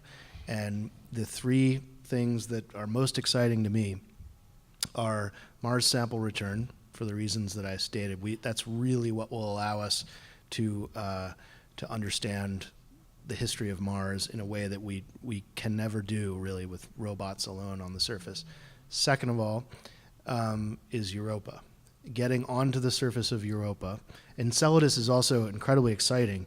Enceladus is also incredibly further away and more difficult to access in certain ways. But that's a big one, flying through plumes on Enceladus. That's great, but I say we focus on Europa, my personal view, and get to the surface. I think it is so important. We have a mission planned to orbit Europa, as I said, but it's so important that we, I think, not do that mission without devoting the additional resources to get a lander on the surface and really start doing proper astrobiology on Europa.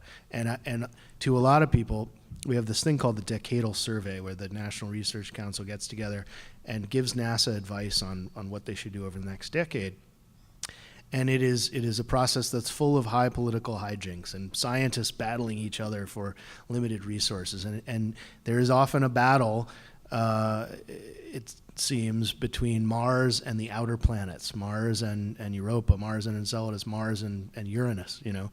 I don't see it that way. I mean, I think we need to be doing Mars, we need to be doing Europa, and do these other things, but I hope we focus on those two. And then the third is getting humans to Mars. I think it's important for just human consciousness, like I said, but it's also important for science. Some people draw the distinction and say, oh, humans, it costs so much more, it's a waste of money, we could be sending robots instead. I think there's no substitute for a real human geologist and astrobiologist being on the surface.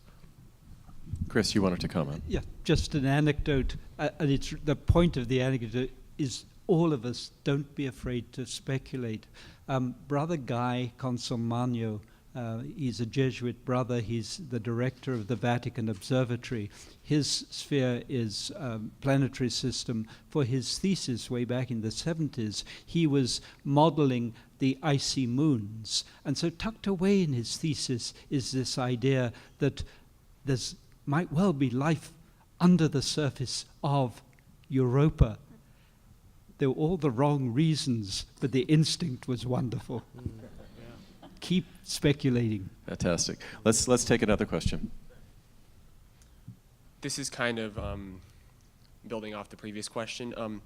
Aside from acting as a springboard for human colonization of the solar system and as a search for ancient life, what value does Mars have over an extreme environment like Venus, which would help us harness greenhouse gas to also aid with venturing outward into the solar system to keep heat, which is a very vital character that we need in our lives outside of Earth?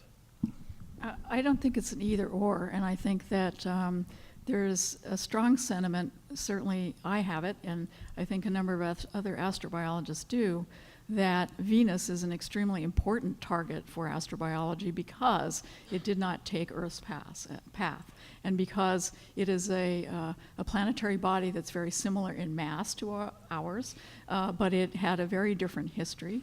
I mean, partly that's because it's closer to the sun, but that's not the entire story. Venus has many other tantalizing differences that caused its planetary evolution to be radically different. And so in science, you always want positive controls and negative controls and comparative studies. And so, from my point of view, and I think from a lot of astrobiologists' point of view, even though we're not expecting to find life on Venus, we're expecting to be able to use it as a comparative study object. I'm sure maybe you want to weigh in. I would add to that, especially as we're thinking about exoplanet scenarios. Right? Yes, for sure. Yeah. Chris? No. Okay. Okay, let's take another question here. Go ahead. Hello. I have a couple different questions, so please cut me off because I'm a We very will. curious person. All right. So I know that Ken mentioned about single-celled organisms being on Mars, but what is the idea if we do find multicellular organisms, these ancient organisms on Mars, as far as what's the idea of what we could find? Because if we do know that there's single cellular organisms. If we find multicellular organisms, and you're kind of seeing this pattern of evolution of going from simple to more complex, what is the possibility of us finding these more complex organisms? Let me build on that too, because that's a great question. And I was thinking of putting you on the spot, but since she's opened the door, I'm going to do it. And I'm going to ask you what you think the most likely scenario of finding a trace of ancient life on Mars is, whether it's fossil, organic, molecule, and going beyond simplest life to more complex life, which is certainly possible 4 billion years ago on Mars, although we didn't have it on Earth then. Okay.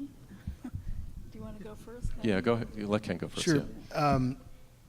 Okay, so I did make the comment about single-celled life versus multicellular life. And one thing, and it's a lot of work that happens actually at this place, right where you're standing now, or in the geology department a little ways away from here, that defines our understanding of how some of the conditions came to be to support the life like us, large multicellular complex life.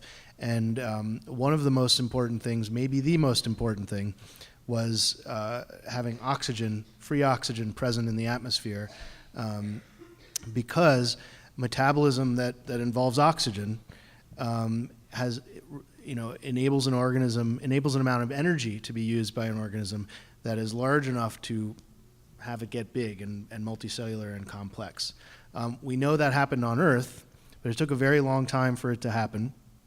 And it finally did, and oxygen finally built up to allow for multicellularity. Certainly there may be other pathways out there, but there are reasons to believe that it may not be possible to have life as we know it be multicellular and large and complex, and large is sort of bigger than, kind of a sand grain or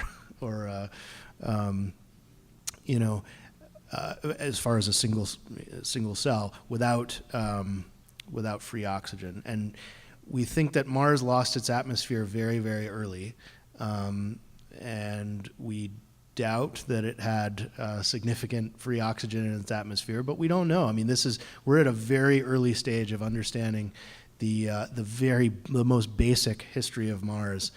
We're about where we were in kind of the middle of the 19th century in terms of our understanding of Mars relative to our understanding of Earth geology. So it's possible, but it would have to, it would be an extraordinary finding because it would be a new way for multicellular life to form. The most likely, our best bets for finding ancient life on Mars, I think, are stromatolites, like I showed, fossilized microbial mats. In order to find actual microfossils, fossilized microorganisms, where we have some evidence of the cellular structure, I think we often find those in chert on Earth. We haven't encountered chert on Mars so far. It might be there. But there are sulfates. So there are sulfate minerals like gypsum.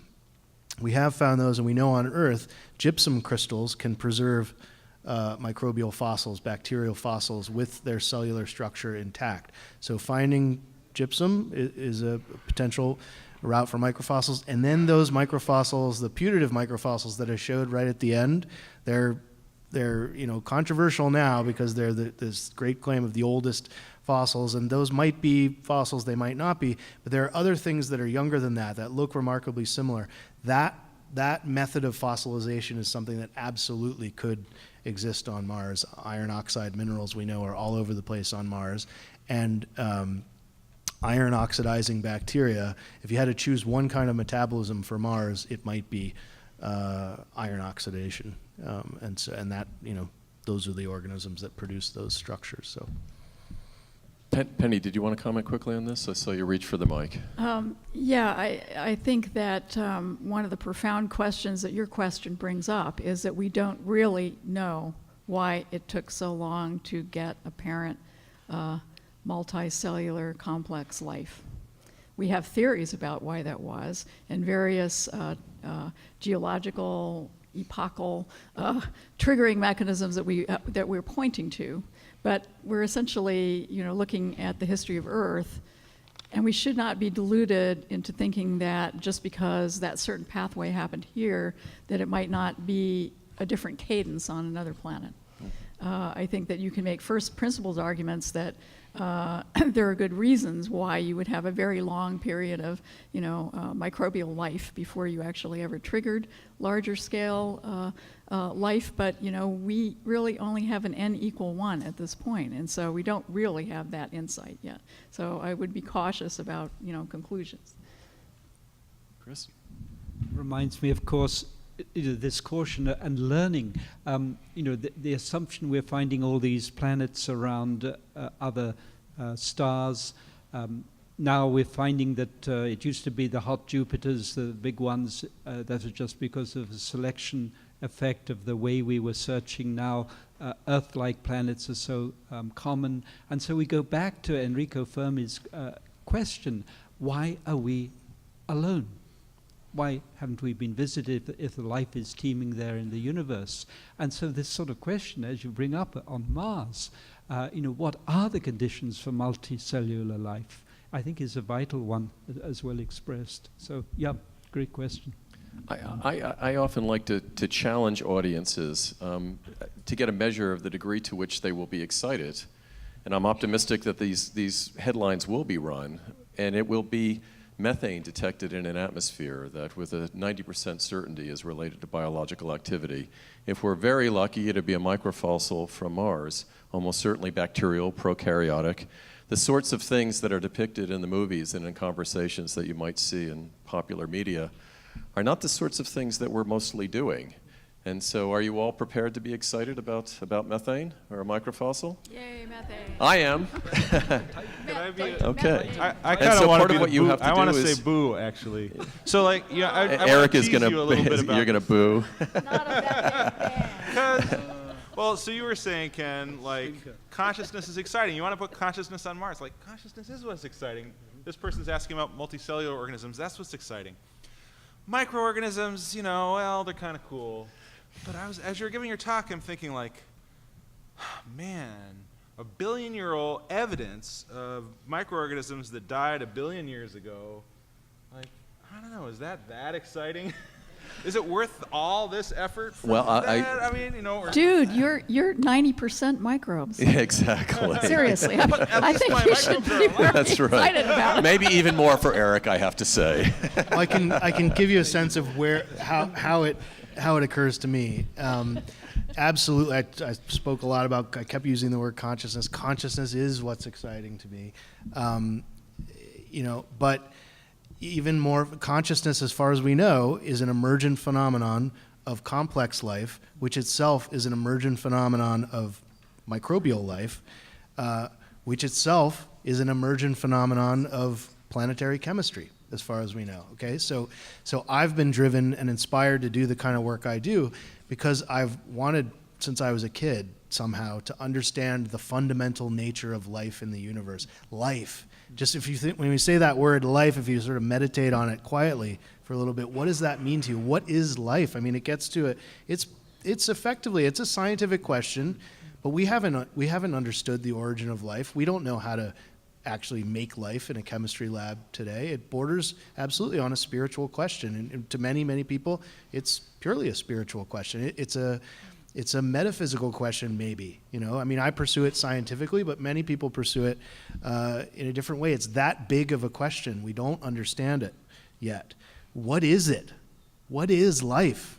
So finding any of it, finding actual clear scientific evidence that life emerged, that there were multiple independent origins of life, then by extension, in a sense, proves to us what we suspect is true, that there have been, innumerable independent origins of life all throughout the cosmos, but we have no evidence to support that yet.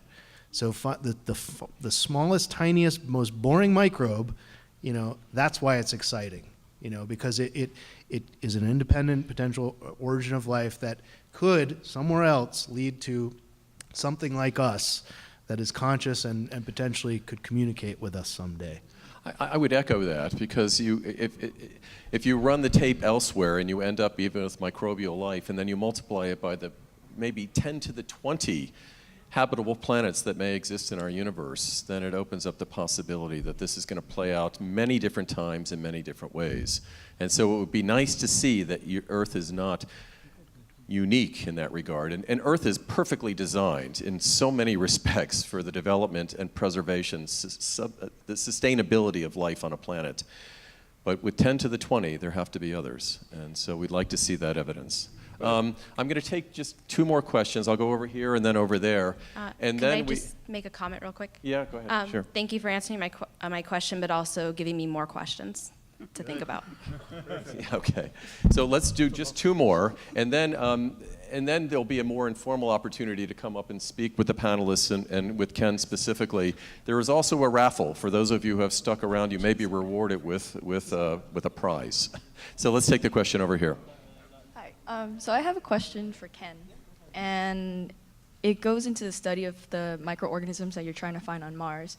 And I think, like everyone growing up, when you think of aliens, you kind of think of them extremely different than humans, little green men, that kind of thing. What would it mean for science if you found these microorganisms on Mars and they mirror microorganisms found on Earth? So, fantastic question. That brings up a whole subject called panspermia. Have you heard of that word before? Never. Okay, panspermia. So panspermia is the idea that life can be exchanged between planets. Okay, so imagine, we know Earth is inhabited and has been for a very long time.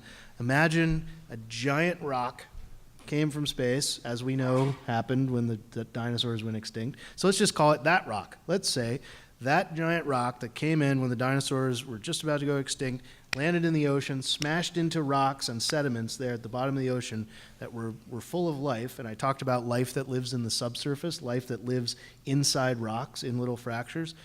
When an impact happens, it throws up a whole bunch of rock into an orbit around the planet, and some of it escapes the planet. And eventually, it may take a very long time, but it might land on Mars. And it might land on Mars in a big patch of ice, let's say. And it's hot when it lands, and it melts the ice around it. And it has bacteria in those cracks, and now Martian water flows into those cracks and exchanges with the Earth water, and eventually those organisms make their way out and inhabit that little environment that's there, and somehow persist and survive to today, and we go and find them. And if that happened, 65 million years ago, it might actually be very difficult for us to tell it apart from Earth life. If that happened 3 billion years ago, or 4 billion years ago, it might be that these organisms use DNA, but when we sequence the DNA, it's so different that we couldn't assign it to any of even the highest level groups that we have of Earth life. And those groups are called domains. You know about kingdom, phylum, class, order, all that. This is the level above the kingdom, is the domain. This is organisms like us that have nuclei in all of our cells, and all the animals and plants and all of that. Those are eukaryotes. And then we have bacteria and things that are very much like bacteria but are different enough to get their own domain. They're single-celled organisms with no nuclei. Those are archaea. So we have bacteria, archaea, and eukarya. If we found organisms on Mars that had DNA but could not be assigned to any of those three domains, that would be evidence of either incredible convergent evolution, that is, there was an independent origin of life that converged on DNA as its inheritance structure, which is maybe incredibly unlikely, or evidence of panspermia, which itself is an incredibly interesting scientific finding. So that's what it would mean to me if it mirrored Earth life. Let me taunt you on that a bit, okay, Ken, because, of course, to get DNA from something on Mars, it's extant life, and I'm cautiously optimistic, but honestly not very for that. Yeah. And so the ancient life could easily have been seeded from Earth. We'll never know from a DNA perspective. Yeah. And so I've heard the argument made that we should focus on icy moons because they're not likely seeded by any reasonable scenario by an impact on Earth. Yeah. So if we find something on Mars, how do we ever rule that out? And should we be refocusing our efforts in that regard? Well, I could go on and on and on and on about that question, but the quick answer is I'll just agree that icy moons are our best chance to find evidence of extant life in the solar system that will clearly, quickly and efficiently as any icy moons mission could be,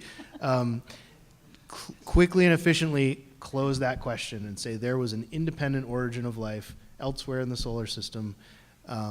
Finding ancient evidence for life on Mars, it will be extremely difficult to impossible to rule out panspermia. But that's okay. I still think it's a fantastic question that we need to keep doing. And part of it gets back to the practicality. I mean, we need to, with limited resources, and these problems are so hard to solve technologically, we've got to start in our backyard and work our way out. You know, it's exciting, and I'm so happy that we do send, you know, probes out, and we've got to do, in a sense, we've got to keep all of it going. But I personally think we should focus our resources. Our best return on investment is to make our largest investments close, and that is Mars, the surface of Mars, and the surface of Europa. And Mars has the added advantage that we could conceivably send humans to the surface in the relatively near future. So we've got to be going there and focusing on Mars, continue that for that reason. Europa, we have to continue to focus on Europa because it's our closest, best chance to answer what I would say is the most fundamental question of astrobiology. Has there been an independent origin of life in the universe? Let's take one final question over here, please. So yeah, I think this is probably a good last question. Would NASA consider the possibility of going to Mars without the possibility of returning from Mars? And I'm not talking about just dying there by accident, but if we could get there faster without worrying about coming back, would we do it? You mean with humans, I think, right? Yeah. Yeah. No. No. So Penny, answer very quickly, Yeah. and then we can have a more extended answer to this question, but Penny has to leave, and so she has a plane to catch. You know, a federal agency has to take very particular care about things like human life. And any enterprise that was only going to have people go one way with the assumption that they would somehow homestead an extremely alien planet in one go, I think is actually, frankly, unrealistic on the face of it. And I think that that's something that NASA would not get behind. NASA is a very cautious and well thought out federal agency that does things in incremental steps and considers all sorts of things like relative risk and retiring degrees of risk and things like that. So I do not see that in NASA's future. Thank you. What I want to do now is let us all thank Penny, because she really has to go, whether she realizes it or not.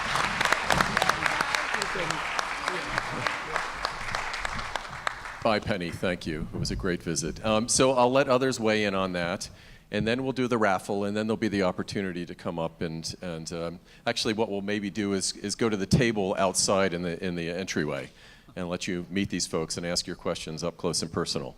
So any comments on beyond what Penny just said?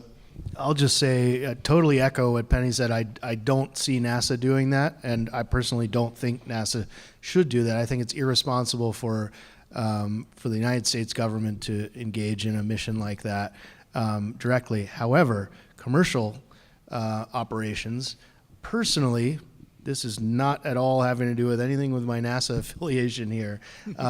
Personally, I hope that someday we will get commercial operations that are willing to accept that level of risk to human life, because I think humans, individual humans, and I think as a society we would be prepared to accept that, done by a commercial private enterprise, as long as they're taking the other appropriate precautions that we've talked about in terms of planetary protection and support. Hopefully that makes sense. I think it's something that we've done throughout our history. We've worked with that level of risk, but not for our government. Maybe back to where I started. Explorers have always been ready to take risks, and I'm thinking of Father Eusebio Kino and his companions. He was born and grew up in North Italy on the border of Austria. He never went back home, and he knew he'd never go back home, but he was willing to come to this part of the world and open it up in all kinds of ways. There'll always be people like that. Okay, let's thank our panelists very, very much.